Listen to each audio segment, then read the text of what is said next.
ಹೋದ ವಿಡಿಯೋದಲ್ಲಿ ನಾನು ಅಮ್ಮನ ಬಗ್ಗೆ ವಿಶೇಷವಾಗಿ ಹೇಳಿದ್ದೆ. ಇದು ಈ ಸಲ ಏನಂದ್ರೆ ವಿಶೇಷ ತಿಂಡಿಗಳು ಅಂದರೆ ನಾಗರ ಪಂಚಮಿ ಅದಲ್ಲ, ನಾಗರ ಪಂಚಮಿಯ ಪ್ರಯುಕ್ತ ವಿಶೇಷ ತಿಂಡಿಗಳನ್ನು ಮಾಡಲಾಗುತ್ತದೆ. ಅದರೊಳಗೆ ನಾಗಪ್ಪನಿಗೆ ಪ್ರಿಯವಾದದಂದ್ರೆ ಎಳ್ಳಿನ ಚಿಗಳಿ ಅಂತೀವಿ, ಉಂಡಿ ಅಥವಾ ಚಿಗಳಿ, ಎಳೆ ಚಿಗಳಿ ಅದು ನಾನು ಎಳ್ಳನ್ನು ಮೊದಲ ಹುರ್ಕೊತಿದ್ದೇನೆ. ನಾ ಉಂಡೆ ಮಾಡಲೇ ಇರ್ತೀನಿ. ನಮ್ಮ ಮನೆಯವ್ರ ದೇವ್ರ ಮನೆಯನ್ನು ಪೇಂಟ್ ಮಾಡಲೇ ಇರ್ತಾರೆ, ಯಾಕಂದ್ರೆ ಗೌರಿ ಕೂಡಿಸ್ತೀವಲ್ಲ.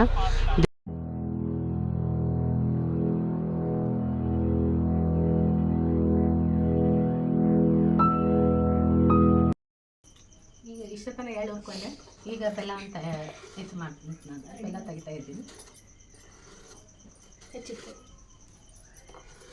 ಬೆಲ್ಲವನ್ನು ಕುಟ್ಕೋದಕ್ಕಿಂತ ಹೆಚ್ಚಿಕೊಂಡ್ರೆ ಈಸಿ ಆಗ್ತದೆ. ಉಂಡೆ ಮಾಡ್ಲಿಕ್ಕೆ ಭಾಳ ಈಸಿ ಆಗ್ತದೆ, ಯಾಕಂದರೆ ಕುಟ್ಟಿದ್ರೆ ಅವು ಹಳ್ಳ ಹಂಗೆ ಉಳಿದ್ಬಿಡ್ತಾವೆ. ಇದು ಹೆಚ್ಚಿಗೋದು ವಿಶೇಷ ಏನಂದ್ರೆ ಇದು ಯಾವುದೇ ರೀತಿ ಗಟ್ಟಿ ಉಳಿಯಂಗಿಲ್ಲ.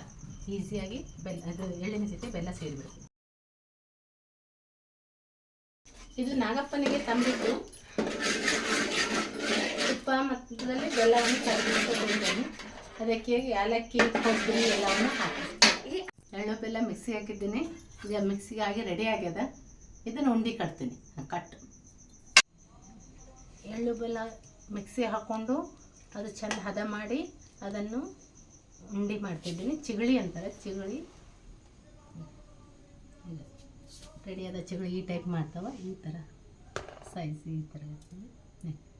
ತಿನ್ನಲು ಬಹಳ ರುಚಿ, ಹಾಗೆ ದೇವರಿಗೂ ನಾಗಪ್ಪನಿಗೂ ಬಹಳ ಪ್ರಿಯವಾದದ್ದು ಎಳ್ಳು ಚಿಗಳಿ.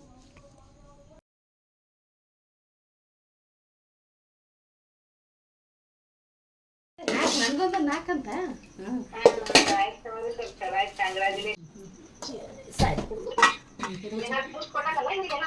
ಉಚ್ಚಿಮೇಗಿ ಕಟ್ಕೊಂಡು ನಾವು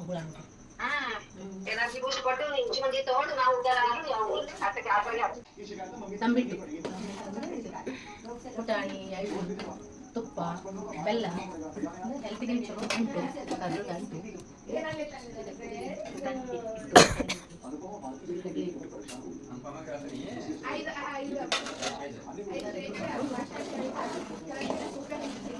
ತುಪ್ಪ, ಬೆಲ್ಲ, ಎಳ್ಳು ಅದೇ ರೀತಿಯಾಗಿ ತಂಬಿಟ್ಟು ಮಾಡ್ತಾ ಇದ್ದೀನಿ ವಿಶೇಷವಾಗಿ ಪಂಚಮಿ ಹಬ್ಬದ ನಿಮಿತ್ತ. ಇದು ಅಂಟು ಕರೆದು ಹಾಕೊಳ್ತಾ ಇತ್ತು. ಅಂಟು ಹೆಲ್ತಿ ಭಾಳ ಚಲೋ, ಹೆಲ್ದಿ ಫುಡ್. ಇದನ್ನು ಚೆನ್ನಾಗಿ ಕರೆಸೋಬೇಕು.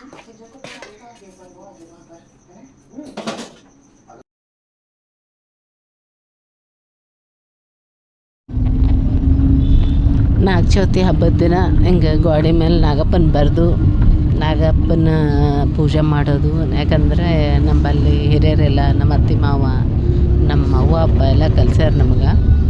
ಅದು ನಾಗಪ್ಪನ ಬರೆದು ಪೂಜೆ ಮಾಡ್ತೀವಿ. ಅದೇ ರೀತಿಯಾಗಿ ಹೆಣ್ಮಕ್ಳಿಗೆ ಉಡಿ ತುಂಬೋದು. ನಾಗ ಚೌತಿ ಹಬ್ಬದ ದಿನ ವಿಶೇಷ ಅಂದ್ರೆ ಮನೆ ಹೆಣ್ಮಕ್ಳಿಗೆ ಉಡಿ ತುಂಬೋದು.